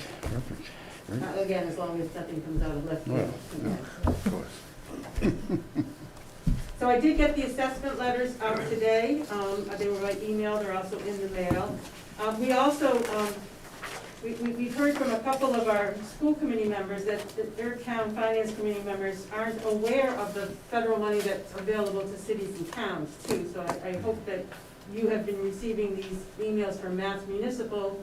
According to Mass Municipal and Department of Revenue, you're expected to get $1.6 million from Yeah. American Rescue. Right. That's the, yeah, I was entitled to that, right? So, hopefully that will be helpful to you as our ESSER 3 money is going to be helpful to us. I don't know So- do you know how long that goes out, that's good for? That one goes, yeah, it's December 31st, 2024 that we can use it through, but we, don't have access to the money yet. Right. They just gave us an update yesterday that we should know by May 11th what we can use it for, and that's when we can act, and we get it in 2 chunks too. So we're The gonna get dates are first. all over the place though, huh? Yeah, I mean, well, the it's- Treasury has 60 days and they're using like 59 and a half. Yeah. Well, that's what happened with the very first grant that we had for the school reopening grant. They said, you have to use this money by December 30th. So we got a plan together to use it, and that's how we were able to open up school, get everything that we needed. And then, December 29th, they said you could use it for another year. Yeah. So Sheila and I looked at each other and said, we would have had a whole other plan had we known we had $400,000 to use for a year and a half and not 6 months. But that's, that's what they've done. Now, there was quite a few school districts that didn't use it all, and they were like, still got that too. And not that it was wasted by any means, but we would have maybe had a different plan. And then be able to save some other than money that we have from other grants that we use. But, so I just wanted to make sure that you were aware of that, and I'm trying to keep my eye on everything that MMA sends out as well, so we all are aware of what's going on. So with the level of funding in our budget, the 1.7% increase, our increase of state aid this year is 0.34%. Wow. It's not a lot. When you're talking $34 million to not even get a 1% increase in aid from the state, it means that anything goes right over to the towns to pay, and we understand that, and we're trying to do everything that we can to not put that on you. For Barre, because your required local contribution wasn't a very big increase, and your resident enrollment actually went down a little bit, your increase in assessment, I think, is 1.97. On the second page. This is the longest assessment letter I have ever written in my career. I just wanted you to get all the info. 1.97? Yes. 1.97. So that's what we'd be hoping that you could support at annual town meeting. I believe it was $93,000. That's what our increase was. Yeah, I don't know why, none of my reports show what the dollar increase is, but, yeah, you're probably right. I did the math. Okay. Yeah, I never do that for some reason, but, and then the debt is going down, so we have very little debt left on our one project.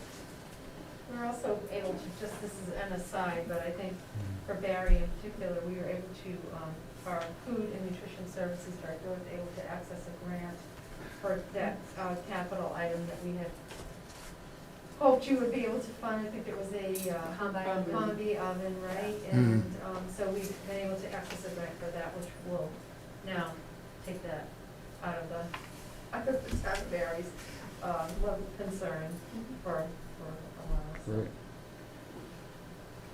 And that just leaves us with the generator, right? For Ruggles. I don't know that we have an update about the project that's gonna happen. It was supposed to happen April vacation start, the drainage issue at Ruggles Lane School. I don't think it started on April vacation as Jason thought it would. Yeah, for the Drainage? yeah. And then, so we have that The parking we lot, still yeah. need to meet with him and find out when that's planned to happen, because Hubbardston Center School has a major project going on this year with the roof. It's starting the day after school, and we're moving all the programs that usually are housed in Hubbardston to Ruggles Lane, but we may not be able to if we can't get buses in and out and parents in and out of the driveway. So we're hoping to connect with him, but it hasn't been easy to nail him down. He did tell Claire Barnes that it was gonna be started during April break, but I don't think it did. And our schools are also, we've got a green energy project happening at New Ranger Place for the summer too, so. Our school space for summer, we're going to probably be offering more summer programs than ever this year. Good. to help with, close some of these learning gaps that students have, and, less space than ever available, so we're just trying to really plan as far ahead as we can on those. So I'd be happy to answer any Questions? questions that you might have. Are those summer programs like included into the, because I know a lot of schools are doing that this summer, right? There'll be some grant, there'll be some additional grant funding coming from, the Department of Education for summer program. We're just waiting for those RFPs to be posted. They keep telling us any day. Do you So- anticipate a decent enrollment number in those programs? Actually, we've done a survey with parents, and we were worried about that a little bit, because this has been a very hard year for families. And we thought, oh, maybe families are just gonna say, you know what, we can travel and do things, we're not going to do school. But we've had a lot of interest in the summer program, so we do anticipate that we'll have good enrollment. Nice. We also thought we wouldn't have teachers to teach it because it's been a very trying year. But we've got the staff that said, I'll give you 1 week, 2 weeks, or 3 weeks. So it's been pretty remarkable that, even after what they've gone through, they're still willing to give up some of their summers to help kids, so. Right, You guys got anything? no, we're good. I mean, I would like to say, I think you guys have done a tremendous job this year. I mean, my son started in kindergarten, we couldn't have been happier, more proud to be in a district that was in school, since the beginning. And I know a lot of, the parents I interact with have the same sentiment, so we're glad to be out here, and my wife teaches in a different district, and it's been next to a nightmare. Yeah. And I had a senior last year, and I have nothing but fabulous things to say about Mr. Devine and Mr. Nakora and Mr. Gilmar, and they went out of their way to finish out the year strong for those kids, and I'm hoping this year's seniors get the same. I think this year was a little bit easier because last year it really came out of left field. Yeah. We were all struggling and Yeah.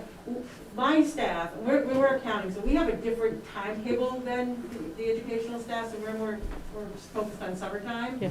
And we just feel like there was no kids in the building, there was nothing going on, and yet it was still harder to get through It the was so summer. exhausting. And so I think kids and adults were all praised from March to June last year.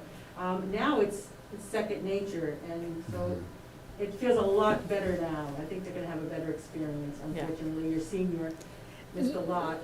They're not gonna have everything this year either, but. Unfortunately, but I think we'll do our best to send them out with, I like Dan said, I work in Milford and Holliston, Mass, and my coworkers have kids in all of those districts down there, and Quabbin has done by far a much better job than a lot of districts, a lot of more wealthy districts too, with, but, well, it was challenging, but we did it. We're very proud of what we were able to accomplish. It certainly wasn't perfect. But we really, we took it on, and we just felt like kids deserve this, and we can do it, and we're going to do it, and if it doesn't work, we'll regroup and we'll change something, but thankfully, most of the time it worked really well, and everyone stayed healthy, which I think is the most Yeah. Yes, important, that's Absolutely. the most amazing. important thing. Oh, yeah, Yeah. absolutely.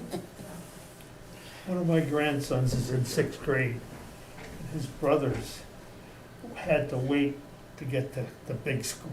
And he got there early, and he loves it. Well, I am so happy to hear that. I think he is much like many of them.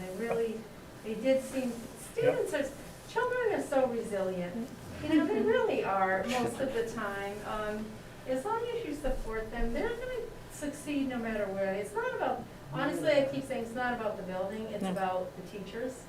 It really is. It's about the teachers and their interaction with those students, and we have wonderful teachers, we really do, and so no matter where those children are learning, they're gonna have a good experience.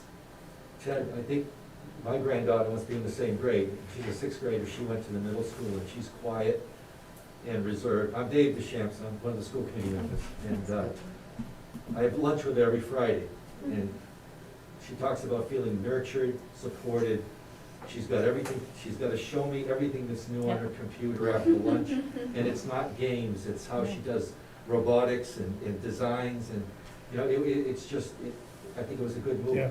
I taught 5th and 6th grade for a number of years in Hardwick, and those kids that were in the 5th grade who were always so compliant in 5th grade, halfway through the 6th grade, you'd ask them to do a very simple thing, and they're looking at you like, maybe I will, and maybe I won't. But, yeah, I think this was a good move. And I just, one more thing, from the school committee perspective, the planning that Dr. Muir and Cheryl and the administrative staff did over the summer was Herculean. And Dr. Muir had the same challenges from the staff that everybody else had, all other employers had. And I just want to compliment her because she managed that so well with her patience, her understanding, but her firm leadership skills. And Dr. Muir gets a whole lot more flies with sugar than she does with vinegar. Absolutely. Thank you. Great job. But it really was a team effort. We, you know, it's not about one person. It's about everybody believing that it's the right thing to do. And we are very fortunate that everyone believes it, and we pulled it off, so. Every time I saw the Boston Teachers Union rep on the news, I just, That was thank tough. God I worked in living Quabbin. Yeah. Every time she's on there, I was like yelling at the TV. Like, it works. Yeah, you can make it work. Yeah, it works. It does work. We did summer baseball up for Mark Batista, so we were up at Quabbin, you know, July, August, September. And there were a lot of nights that we saw you coming out at 7:30 on a Wednesday in July, so you guys did a lot. We really did put in a lot. You really did. But the planning is what made it work. And I think that's, honestly, you know, in talking with some other superintendents, I think that, you know, if you waited too long to plan, it got so far ahead of you that you couldn't. And we just said, we're gonna put a plan, we're going to do this, and we're gonna plan it. And we may have to change the plan 5 times. Yeah. But if we don't start planning, we're never gonna get there, Yep. so. But when the commissioner had a call, and we were all on a call, and he said, you're gonna come back, you're gonna get the high schoolers back to school. What was his date? I forget his Well, date. it's now. End of April. May And 17th. we were ready in a week and a half. Mhm. A week and a half from his notification, we said, we're bringing them all back. So we were able to do that. I just wish DES's school lunch would get on the curve here and let us know what we have to do, because we really need to know how we have to feed kids next year. I know at Ruggles, though, my son came, he was so excited this week to be able to go in the lunch line. And he's like, he literally came back, he's like, Dad, I'm not bringing lunch. He's like, I have to go where the workers go. And so he's been like eating lunch every day this week. And he absolutely loves it. That was not welcomed by some of our principals. Oh, he loves it. He loves it. But Carrie uses that exact reason. She says, we need to get the kids back into normalcy. We need to get them back to what they used to have and their choice to see what they wanted to have. And she worked hard. She had to go to the principal in Ruggles and walk her through the line last Friday, how it was going to happen so that your son could walk through line this week. Well, I'll be honest, it's not the easiest, it wasn't the easiest process to order a lunch, because you had the menu in one program, you buy the lunch in another program, and if you're trying to do it on a mobile device, I was like, finally got it down after, a month, but it was, but you think, like now that we've dove into technology, like is that gonna reduce snow days in years to come? Well, that remains to be seen, to be honest. The Commissioner of Education has said that remote learning will not be an option next year for anyone under any circumstances. I think many educators are hoping that there's a little bit more flexibility in that mandate that he's made, because we do think there's some benefit to it. In certain instances, a remote snow day makes a lot of sense. Maybe not if we have 20 of them, but I think that there are some things. There are also some students who have really thrived in the remote learning model who were not thriving in the in-person model. Not a lot, but students that have, some significant anxiety, being in school is, With the with crowd. a lot of people, is so stressful for them that they really can't focus on the education. Those students have done very, very well in remote learning, and it seems, not to be a good decision in some cases to pull that option away from them. So we are working, with, legislators. I've spoken with a couple of legislative forums that have been held for superintendents. Many superintendents feel the same way as I do, to try to, have the legislature look at that and see if there's some way that remote learning might be an option for certain students under certain circumstances, perhaps for a snow day. So more to come on that, but as of right now, we don't believe that that will be an option. Drawing a line, huh? He is, and we'll see if it stands, and if the line stands or not, so. Good to know. Any other questions that we have? Sounds good, That thank was you very great. much. Thanks for Thank you. coming. Thank you. We're happy to come Sure. anytime, or, as you continue with your budget process, if you have any additional questions, please feel free to reach out to us.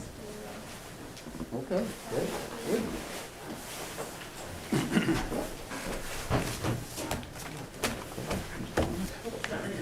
Yes, doesn't stop. Good night. Good Hey, night, Mel, everybody. Thank you very much. Bye.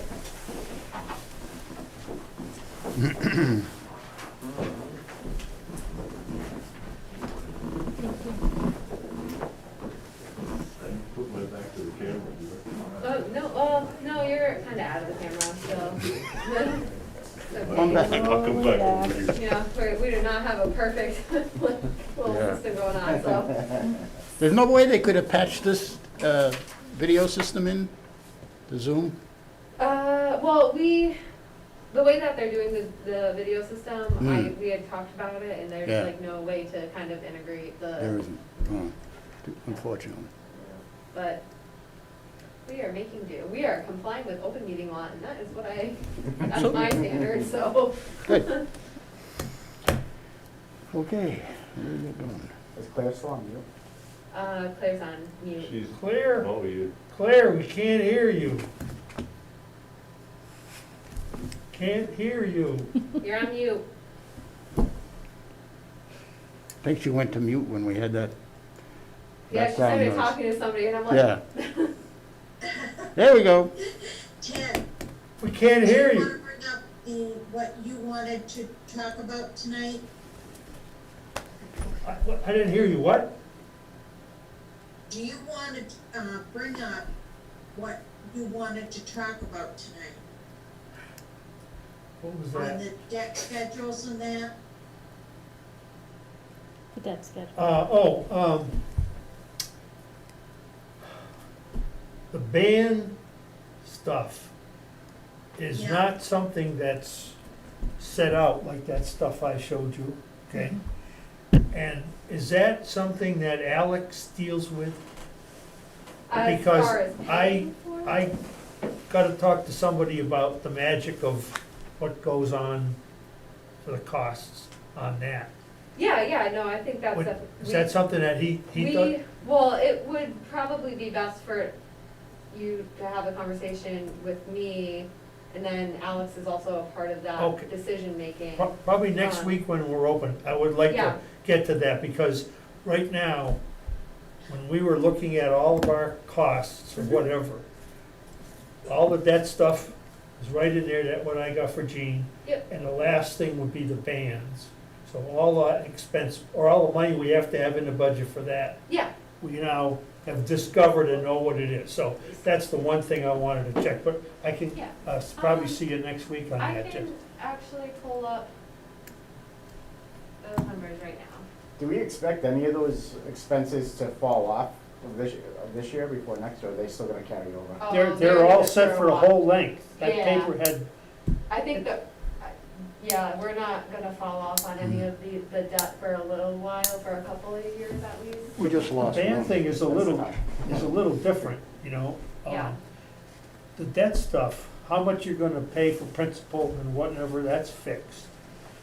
On the band thing, I don't know what the rules are, okay? So the question would be, if you had money, Well, yeah, you you want pay to it off. pay a little more. That's the idea, yeah. Sooner, That's okay? the idea of The a point is, band. we don't know that till we know what the rules are. Is the band's an acronym for something? Yes. Bond anticipatory note. No. Oh, Right. It's the new magic way of doing stuff that just started a little while ago. So. Well, when the interest rates are low, I think it's advantageous to do it that way. Yeah, right. But you're right, I mean, the idea is to pay it off early. Yeah, so when I was looking at the debt numbers and the bands Mhm. specifically, I was going off of a, schedule that was made probably a year or two ago. That included all of the debt, which is, as you mentioned, with Jean is pretty structured. The Right. bands are a little more flexible, but nevertheless, there is still like a schedule that we can follow. So that's what I have inputted for this budget this year, is Okay. whatever came next in that cycle. So for right now, we have, all of the bands are going to be paid out at the same, figure that they were paid for with last year. So, the common band, again, 347. The capital improvement band, 57,200. And then the interest is the same. That's it. I haven't seen anything that's as clear on how all the payments work as this. Okay, That's what I'd like to see, yeah, so we can, know what the rules are. But yeah, this is pretty interesting when you kind of played around with it for a while. And once we have that, I just feel more comfortable. Yeah. That piece, yeah, we can look at that more in depth Good. whenever you would like. I'll give you, I'll see how, after the Monday disaster, to see how things are going. Monday disaster. Well, no, 'cause every Monday's a disaster. No, you're not wrong. Totally right. You're not wrong. Anything else, Claire? No, Oh, I wanted to schedule a meeting for next Thursday. I why? had talked to Ted about it, and if we have that on May 6th at 6:30, going over revenues and expenses to see where we stand. Oh, we don't have that yet? No. We still don't have a bottom line? That's the, I've been working on my own, the Okay. old levy sheets that we have. Yep. And I'm missing some numbers, Okay, so I'm hoping to get them, and then we can go over those and then look at the revenues. And not have anybody else in, but we discuss as a finance committee, all of us, as to where we stand and what we're gonna go, because the public hearing will be coming up soon. And that's another thing I wanted to bring up, is how are we gonna handle the public hearing? Are we gonna be able to have one this year, Jessica? You have to have one. yeah, Yeah, there's no option. well, somebody once told me you don't, but we have always had one. I think you do have to have one. Yeah. I think we should have one. Let's figure out. I'll err on the I- side as we have to I have watched one. the selectmen's meeting, Yeah. and they set the I prefer to date, have one. We don't usually have Right? too many Yeah. people the show, 15th, I For- believe. but I didn't know, Annual town we meeting? have to find a place to have it. We've had it at the senior center before. That's where we usually had it, but I don't know what Well, the specifications would be, how many, and all that. how many what? People you can get in the room. People, Oh, I mean, it's still under the same provision where we can have a virtual public hearing. okay. And then some can come if they want. Well, they did the The, parking lot, right? Senior center. Oh, is- so the public hearing is different than the annual town Oh. meeting. Okay. So the public hearing is for, just the budget, and then the annual town meeting is all, the entire warrant. Okay. It's where we answer all the We go over the questions whole that get asked at the town warrant meeting, that people should come and ask. Right, Okay. We But they put don't. out booklets and go through it all with. Yeah. and Public the hearing is select when- attended too. And the finance committee says, this is the budget that we're gonna present at the Mhm. meeting. Right. And anybody from town can go and ask questions. How many days prior to meeting does that have to occur? 2 weeks? oh, prior to the Tuesday, annual Barre. town meeting, I looked it up. it has to be, so the public hearing has to happen a couple of weeks before the annual town meeting, cause then we have to have enough time to post the warrant for the annual town meeting. But About 2 the weeks. selectmen set a date for the town meeting, right? Yep, yeah, Oh, the yeah. annual town meeting is June 15th. Okay. So Tuesday, I wanna say it's pretty standard that it's the third Tuesday of the month unless there's some egregious, thunderstorm. Or And that will something. be outside as well.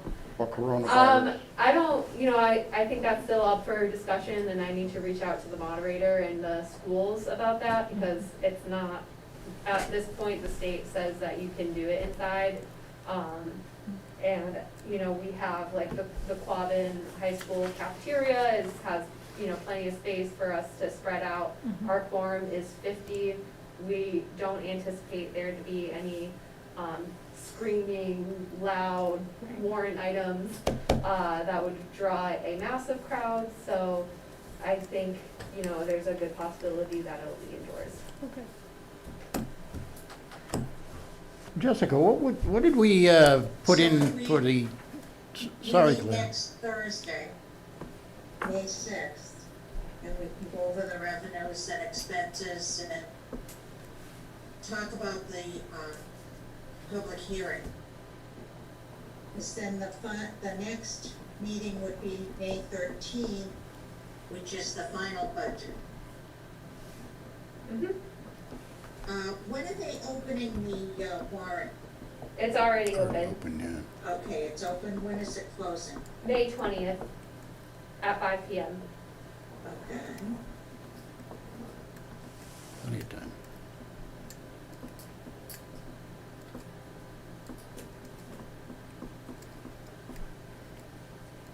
And then you'll have a copy after that, right? A copy of the warrant? Yeah. Correct. When is it gonna be posted? I'll have to check with Ellen on the legal posting, because that's something that the constable does. Yeah, So okay. I'll just have to check with Ellen see what Okay. those dates are. And then, we'll have to have that finance committee booklet for the public hearing. Okay. So we could maybe talk about all that next week. Yep. All the finance committee members. So we'll have a meeting on the 6th, and then the following week on the 13th.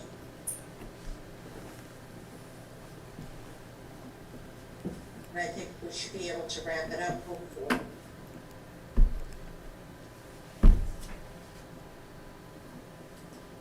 Is there anything else? Anybody Yeah, wants to Jessica, what did we pencil in for the number for the schools? It's 5,000,007, well, so the sheet that I sent out. 4%, right? You added 4%. I had, because that was Right. what I was like. So we should be in Oh, pretty good yeah, no, condition. we're in when I saw that Yeah, this morning at 12:30. You did. no, I it's was like, great. whoa, Yeah. because based off of conversations that I've had with a lot of town administrators that have regional school districts, their assessments were like Yeah, sky high. 6% in that ballpark, and so when I saw 1.7%. Yeah, they did. A $93,000 increase, I don't know Yeah. historically when the last time No, I that don't was either. Never. proposed. Never. No, right, Yeah, so we are, yeah, we're well under the levy limit, for yeah, sure. the grant money, I think, really helped. Yeah, and but they're they not used even it. using, well, yeah, they Yeah, got a some lot of of it. grant money, but, something that I think was a concern was that you can use the ESSER money Hmm, and the ARPA money to offset like the, required local contribution. yeah, And we were kind of concerned about that because as they were talking about the cliff, is that that's like a one-time Right. revenue. And so we might not pay it this year, but we're paying double. yeah, we got bagged on that on some other things, like the Quinn bill, for instance.